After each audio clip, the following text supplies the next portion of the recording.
Bom, vamos saber o que realmente isso significa com um jurista, advogado criminalista, para que a gente possa entender se realmente vai combater o crime organizado.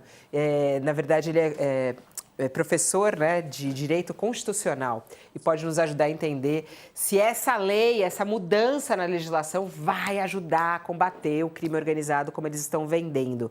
Olá, professor Pedro Serrano, seja bem-vindo ao All News. Bom dia a todos, um prazer imenso estar aqui. Essa maravilha toda que eles estão vendendo é o maior enfrentamento da história, é duro, vai acabar com o crime organizado ou não? É uma lambança jurídica. O Gabriel Garcia Marques, né, ele tinha uma forma interessante de observar a América Latina, né, através do processo da fantasia, né, do realismo fantástico, né. E nós aqui no Brasil nós temos bastante disso, né. Quer dizer, a gente acha que criando uma lei tá tudo resolvido, né. Então, primeiro é o pressuposto disso, né. Isso é uma simbólica, é vender para o público algo que não ocorre. Combater o crime organizado é algo muito mais complexo do que pura e simplesmente você aumentar penas. E, aliás, aumentar a pena é um fetiche. Todos os estudos de criminologia, veja, são 100% dos estudos de criminologia, apontam, e é ciência, né, aponta que o que se observou no mundo é que quando se aumenta a pena, isso não necessariamente combate crime, né? Por uma série de razões, né? Existem outras. A questão do crime é muito mais complexa do que propriamente uma questão de uma relação do Estado punitivo com a pessoa que comete o ilícito. Ela é muito mais complexa que isso. Ela envolveria a adoção de uma. Se fosse para combater o crime organizado de verdade, né? Teria que haver uma política transversal, né, em várias áreas do Estado e da sociedade, né? Tem que haver, por exemplo, é real, as sociedades mais violentas do mundo são as mais desiguais, ponto, não há nenhuma exceção, nenhuma. Você pegar o CDE, que é a Organização dos Países mais ricos do mundo, o país mais violento é os Estados Unidos, que é o mais desigual dessa estrutura, dessa associação, né? Ou seja, quer dizer, não há exceção no mundo. A desigualdade social é acompanhada de violência. É gozado que países pobres, onde não há desigualdade, a violência é baixa. Países ricos, onde também não há desigualdade, a violência é baixa. A desigualdade social é que parece que traz essa coisa da violência. Além disso, questões urbanas, né? Nós precisamos ter uma cidade organizada, uma cidade limpa, uma cidade disciplinada, né? Uma cidade iluminada, por exemplo, né? Para você poder realizar realmente algum controle, né? Sobre a atividade criminosa. Você tem que ter políticas de saúde, educação, de inclusão. A pessoa pobre tem que ter o que perder se comete o ilícito, né? Porque senão ela vai para a aventura, né? O jovem vai para a aventura, cria-se uma cultura, né? A cultura brasileira precisa mudar um pouco. Essa gente fica falando aí que quer combater crime organizado, a sociedade fica toda pulsante com isso, mas vejam as séries de TV, né? Há uma verdadeira emulação da figura do criminoso, né?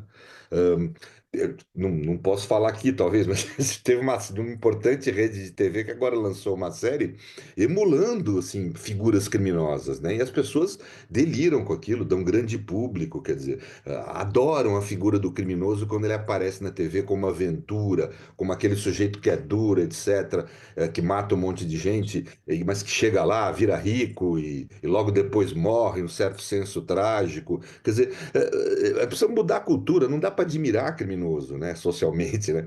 Então, esse tipo de questão é muito mais complexa do que aprovar uma lei. Então, esse é o primeiro pressuposto. Segundo, que essa lei é ruim, né? Aí, inclusive, o projeto original dela favorecia o crime organizado, porque retirava a competência da Polícia Federal, né? E em favor supostamente da Polícia dos Estados, o que exigia, inclusive, que a Polícia Federal, para investigar um crime organizado, deveria se comunicar ao governador, etc. Quer dizer, isso vaza informação. Ou seja, era um projeto que, na realidade, beneficiava o crime organizado, né? Então, nós vamos precisar ver, obviamente, medir isso. Quer dizer, uma vez que seja definitivamente aprovado, entre em vigência, o correto no Brasil era ter, que nós não temos, não sei o porquê, mas nós não temos ainda instrumentos de medição de política pública, né? Para racionalizar esse debate, né? Para talvez mostrar para a sociedade que não basta um projeto de lei para a gente enfrentar esse problema, mas mostrar racionalmente, vamos medir o que esse projeto de lei trouxe de consequência para a sociedade. Até agora, Desde a década de 70, o que se faz no Brasil é aumentar a violência, e isso só tem aumentado o poder do crime organizado, e não tem se conseguido combatê-lo. Isso são dados, são facilmente demonstráveis. Vamos lá. Agora, professor, nessa proposta, depois de extrair da proposta essas aberrações a que o senhor fez referência, limitações ao trabalho da Polícia Federal, e conversão de facção criminosa em organização terrorista, essas coisas foram retiradas e ficaram algumas dúvidas, como a que vou expor agora e vou pedir a sua opinião. O relator, esse Guilherme Derrite, ele criou uma tipificação penal nova, né? Aumento de pena, tipificação de tipificações novas, isso tudo é apresentado como fórmula mágica, né? Mas ele cria lá a organização criminosa ultraviolenta. Faz isso sem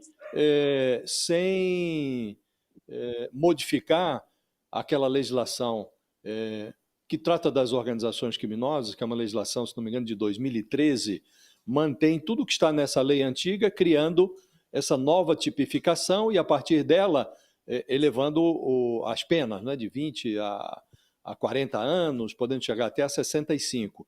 E o governo alega que isso daqui seria uma lambança legislativa, porque se você cria um novo tipo penal sem revogar os anteriores, você acaba permitindo aos advogados dos criminosos a brecha de invocar a lei antiga para se livrar da nova.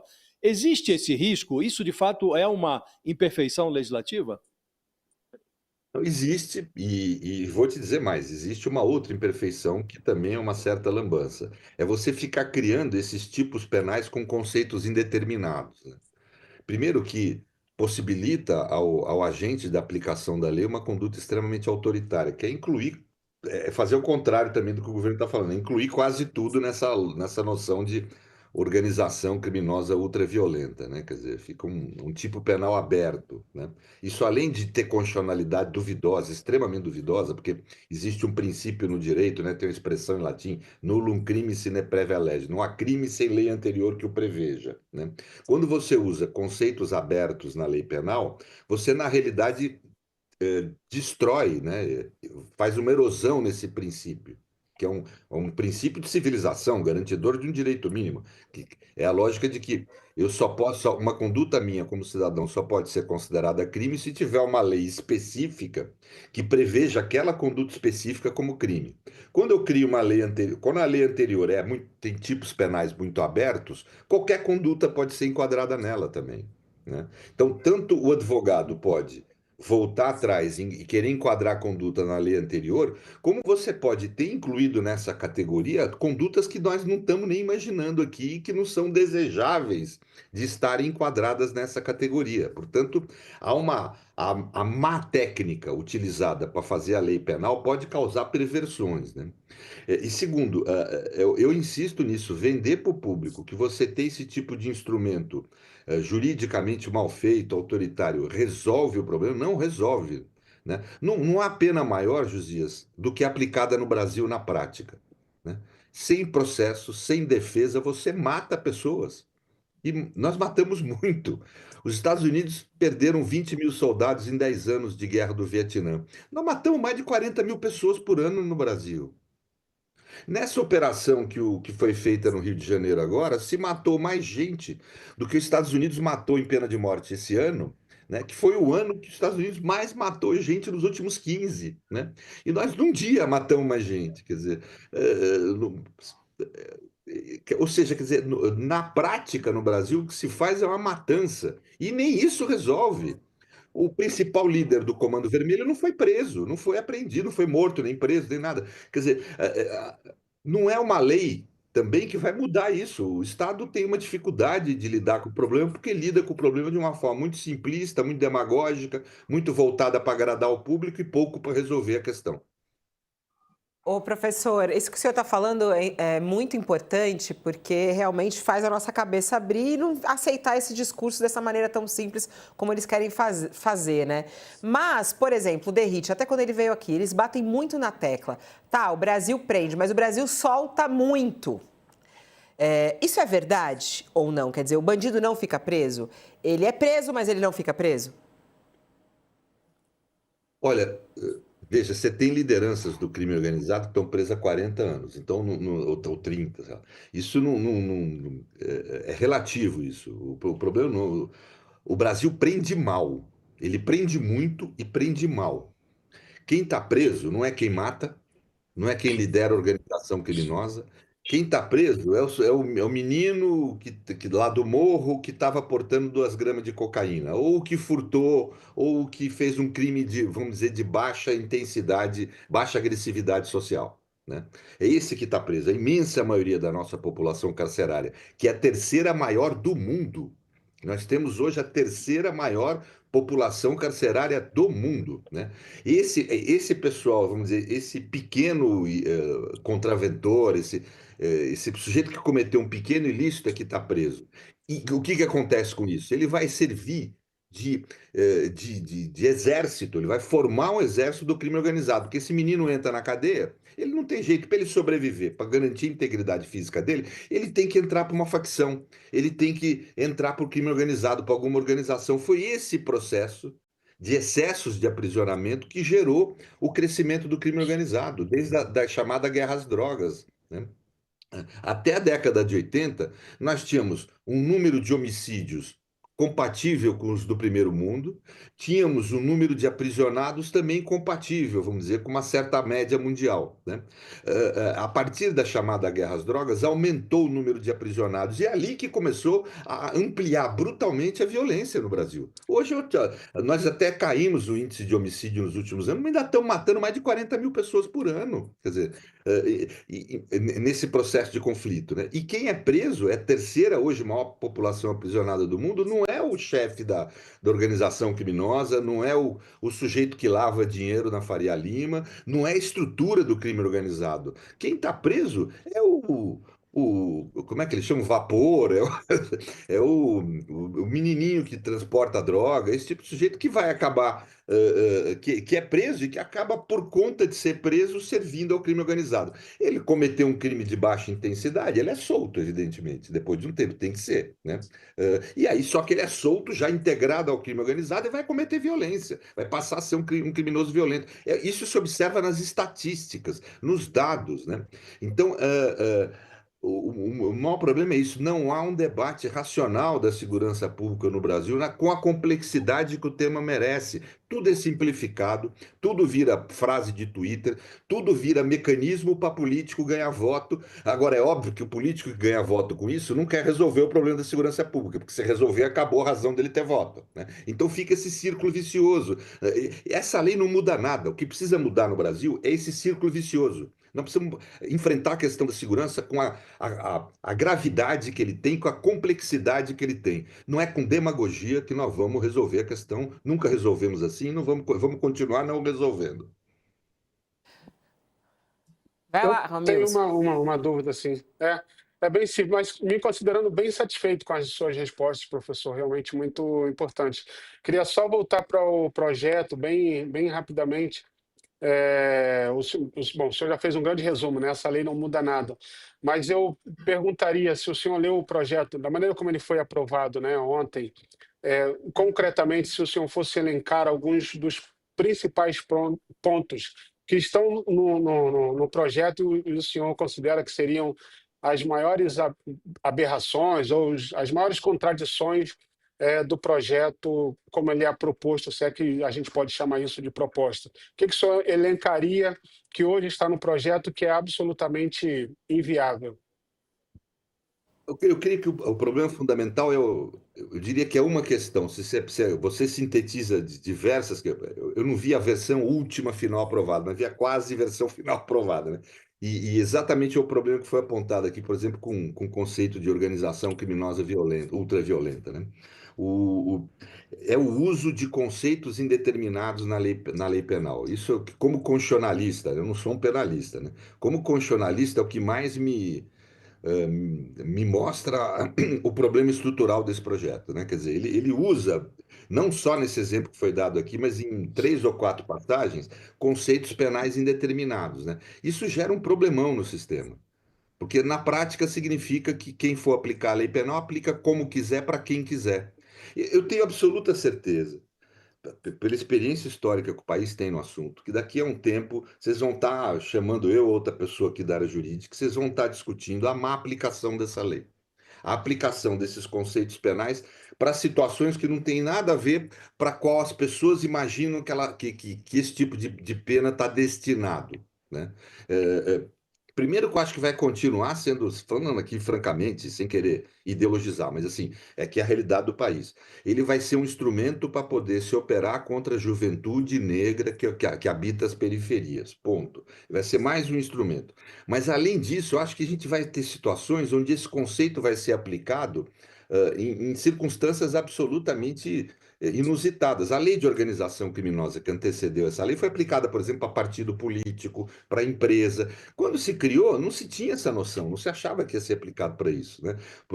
Então, quando você usa, principalmente quando você usa conceitos penais indeterminados, que são, a meu ver, inconstitucionais, mas conceitos penais de natureza indeterminada, voláteis, né, de pouca densidade semântica, isso leva à má aplicação da lei, né? Leva a aplicar situações impensadas. Por exemplo, eu acho que daqui a pouco estão aplicando para movimento social, por exemplo, esse conceito de organização criminosa ultraviolenta. Vão estar aplicando para movimentos de reivindicação, né? Para situações que a gente não imagina. Vai ser usado contra a cidadania sem resolver nada do problema de segurança. Esse eu acho que é o problema principal e ele se repete no país. Agora, Não Pedro, é a primeira vez que isso acontece. você diz que nós estamos com uma lei ruim, essa aprovada na Câmara, vai agora ao Senado, e estamos metidos num círculo vicioso, né? É muito provavelmente, num futuro próximo, quando o fracasso produzir um novo surto de insatisfação social, esses políticos que agora aprovam essa lei é, com autoelogio, eles vão engrossar um coro de gente pedindo, dizendo que faltou endurecimento, pedindo penas ainda maiores, aí vem uma nova alteração legislativa, uma outra mágica. O que eu queria lhe perguntar objetivamente é o que é que nós precisaríamos fazer? Já tivemos nas últimas 2 décadas, tivemos pelo menos 10 planos de segurança pública. Eu estava analisando outro dia, até o Alexandre de Moraes editou, quando passou pelo Ministério da Justiça, um plano de segurança pública. E, na ocasião, diziam que ele estava copiando planos anteriores, que já não tinha funcionado. 70% do que ele apresentou como novidade era, em verdade, eram fórmulas já experimentadas sem êxito no Brasil. O que nós teríamos que fazer, a seu juízo? Essa politização do tema, se ela perdurar, nós vamos ter alguma chance de chegar a um debate que seja consequente, ou vamos ficar nesse círculo vicioso? Olha, eu não tenho uma fórmula mágica aqui para apresentar, mas tem algumas coisas que eu intuo, né? Quer dizer, primeiro, nós estamos numa federação, não adianta você ter soluções só no âmbito da União. Precisaria ter soluções no âmbito da União, melhorar o que está posto, né? E também no âmbito dos estados. A lógica que tem que governar uma política de segurança pública no Brasil, a meu ver, é uma lógica transversal, ou seja, que envolva várias áreas, né? Envolva do ambiente próprio do sistema de justiça, as polícias, mas também área urbana, Ministério das Cidades, economia, saúde, educação, etc., né? Para poder articular isso no âmbito federal, seria, a meu ver, essencial a criação de um Ministério da Segurança, que estava previsto no programa do presidente Lula, mas que não foi aplicado até hoje, né? Porque você nomeia um ministro da Justiça, ele nunca quer que reduza o âmbito de esfera de poder dele, etc. Mas a realidade é que mesmo nos estados, aqui em São Paulo, por exemplo, você tem uma Secretaria de Justiça e tem uma Secretaria de Segurança, né? Segurança é um tema que exige uma unidade administrativa ligada diretamente ao chefe do executivo pela importância que ele tem. E uma unidade administrativa ligada imediatamente ao chefe do executivo possibilita articular é um instrumento para articular vamos dizer, visão transversal do problema. Segundo, tem um problema político, sim, me parece, Josias. De um lado, a nossa direita tem que parar de vender ilusão, de falar que, olha, eu mudei aqui a lei, nós vamos matar gente, vamos resolver. No Brasil já se mata e se prende muito, e até hoje não se resolveu, porque exatamente a direita se nega a abordar o problema como transversal, como tem outras dimensões. E a esquerda precisa parar de achar que nessa política transversal a gente pode prescindir de uma ação mais disciplinada do Estado, uma ação mais rígida do Estado, em especial quando você fala de combate ao crime organizado. Então, precisa haver flexibilidade desses dois lados, a gente criar um mínimo de consenso social com relação a esses pressupostos, né? Isso precisa ser transferido para os estados, né? Precisa, de alguma forma, não adianta querer a União sozinha resolver o problema, nem os estados sozinhos querendo resolver o problema. Quer dizer, precisa de um mínimo de unidade nacional, uma política transversal, no âmbito federal, uma unidade que responda por isso, um Ministério da Segurança. Quer dizer, essa política transversal tem que envolver essas várias áreas, né? Ou seja, é um fenômeno um pouco complexo, mas eu acho que é possível solucionar. A gente romperia esse círculo, vamos dizer, afetivo, vicioso, e iríamos para uma reflexão mais racional sobre o problema, né? Ó, 11 horas e 8 minutos. Para quem está conosco na TV, a gente vai para o intervalo, mas a gente segue falando sobre isso. O projeto foi aprovado na Câmara dos Deputados e vai agora para o Senado. A expectativa do governo e de outros também que não concordam totalmente com esse projeto é de que ele seja mudado, né? Transformado, melhorado no Senado. Vamos entender se é isso mesmo. Bom, aqui pelo YouTube, eu queria até colocar, não sei se a gente tem à disposição, a fala do presidente do Senado, Davi Alcolumbre, né? Ele vai receber esse projeto, escolheu Alessandro Vieira, que nesse momento está conduzindo ali, conduzindo não que ele não é o presidente, né? Ele é o relator, mas está ali também na condução da CPI do crime organizado, que, como mais cedo o Josias falou, tá ligado a isso, né? A CPI vai trazer alguma coisa que pode ajudar a trazer alguma transformação nesse PL antifacção. O Davi Alcolumbre, que é o presidente do Senado, ele defendeu a escolha do Alessandro Vieira como uma forma de não contaminar politicamente esse projeto que é tão importante para o país. Vamos ouvi-lo. Esta presidência indicará Sua Excelência, o senador pelo estado de Sergipe, Alessandro Vieira, para relatar o PL 5582. O senador Alessandro Vieira tem uma longa carreira jurídica também da Polícia Judiciária do estado de Sergipe, tem uma experiência grande como profissão, mas também agora como legislador e senador da República. Tem na sua agenda pessoal o combate e a proteção dos brasileiros enfrentando o crime organizado desde a sua origem. Tá aí, o Alcolumbre disse que diversos senadores já tinham pedido para relatar o projeto, ele achou que Alessandro Vieira seria a melhor opção. Aí ele falou que entre os senadores que foram lá e falaram, eu quero, foram Flávio Bolsonaro e Sérgio Moro. E aí ia realmente politizar, que foi um caso um pouco do Derrite nesse caso, apesar de ele falar que não, que queria ouvir todo mundo, e depois ele termina falando que ninguém quis falar com ele, aí o governo fala que tentou falar e ele não foi na reunião. Enfim, vamos lá. O Pedro Serrano está conosco, jurista, para nos ajudar a entender na prática o que esse projeto de lei antifacção significa e será que ele vai passar por alguma transformação? O que pode ser feito no Senado para melhorar este projeto? Vamos lá, Pedro. Eu creio que, primeiro, seria restabelecer certos mecanismos de competência no âmbito da federação. Precisaria especificar muito melhor as condutas que estão criminalizadas, tirar alguns dispositivos, né? Eu acho que teria que mudar todo o mérito do projeto. Acho que não vamos chegar a esse ponto, mas mudanças vão haver no Senado, eu não tenho a menor dúvida. Acho que a escolha do relator é boa, perto das alternativas que tinham, porque senão politizar excessivamente esse tema é ruim. A gente vê que isso não funciona na história do país, né?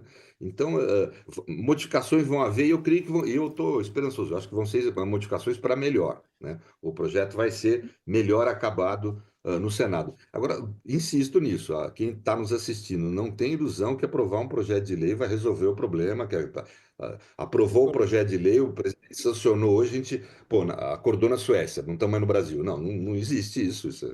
Então, o Pedro, processo é nós muito mais. estamos tratando de uma questão que não vai ser resolvida do dia para a noite, né? É um problema que começou com a chegada das caravelas, né? E essa CPI, nós ouvimos aqui em entrevista o senador Alessandro Vieira, e ele, muito sóbrio sempre, ao tratar desse tema, ele falou, olha, em matéria de segurança pública, nós precisamos olhar o que está funcionando no Brasil, no exterior, produzir alguns consensos e aproveitar esses consensos para produzir políticas públicas. Não é? Não lhe parece que o processo está invertido, que talvez fosse conveniente, como tem essa CPI já relatada pelo Alessandro Vieira, fosse mais conveniente retardar a tramitação dessa proposta, aguardar pelo término da CPI, para eventualmente até verificar se eles conseguirão essa façanha em meio a essa polarização emburrecedora, produzir algum consenso e esse consenso pudesse ser aproveitado no projeto? Não lhe parece que seria melhor inverter a equação, terminar a CPI primeiro para depois dar curso a essa proposta legislativa? Sem dúvida alguma. E acho que mais, não é só terminar a CPI. É preferível demorar um pouco e ter um bom projeto. Pode não ser o projeto Brastemp, mas seria Consul, não sei se estou fazendo merchandising. Mas o, eu diria assim, quer dizer, é melhor ter o tempo a nosso favor da sociedade, né?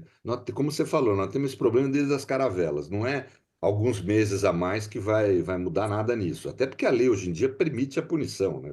Parece que a gente não tem, quando você vê esses debates, parece que nós não temos lei punitiva no Brasil, né? A lei hoje permite totalmente punir o crime organizado. E não é punido porque ou o Estado não quer em algumas situações, ou o Estado não consegue em outras, né? Então, isso não vai ser solucionado por projeto de lei, né? Então, eu acho que era melhor mesmo a gente dar o tempo de maturação, fazer uma verificação das experiências internacionais, fazer uma avaliação das políticas públicas anteriores que nós mesmos adotamos aqui no Brasil, né? Trazer dados, racionalizar esse debate, né? E tentar ir criando consensos racionais, né? Isso seria o ideal, vamos dizer assim, né? E eu acho que isso não se consegue em pouco tempo.